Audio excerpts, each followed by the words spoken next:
حضرت عبداللہ بن سلام رحمۃ اللہ علیہ اپنے بھائی حضرت عثمان رحمۃ اللہ علیہ سے ملاقات کرنے گئے تو وہ بہت خوش دکھائی دیے اور کہنے لگے، میں نے آج رات خواب میں سرکار مدینہ صلی اللہ علیہ وسلم کا دیدار کیا۔ آپ صلی اللہ علیہ وسلم نے مجھے ایک ڈول یعنی برتن عطا فرمایا جس میں پانی تھا۔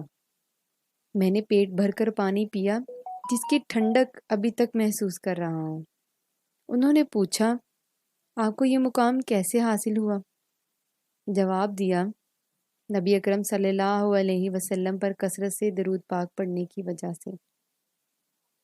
صلی اللہ علیہ وسلم۔ تو ہمیں بھی چاہیے کہ ہم کثرت سے اپنے پیارے آقا حضرت محمد صلی اللہ علیہ وسلم پر زیادہ سے زیادہ درود پاک پڑھیں تاکہ ہمیں بھی ان کے دیدار کی سعادت نصیب ہو۔ آمین۔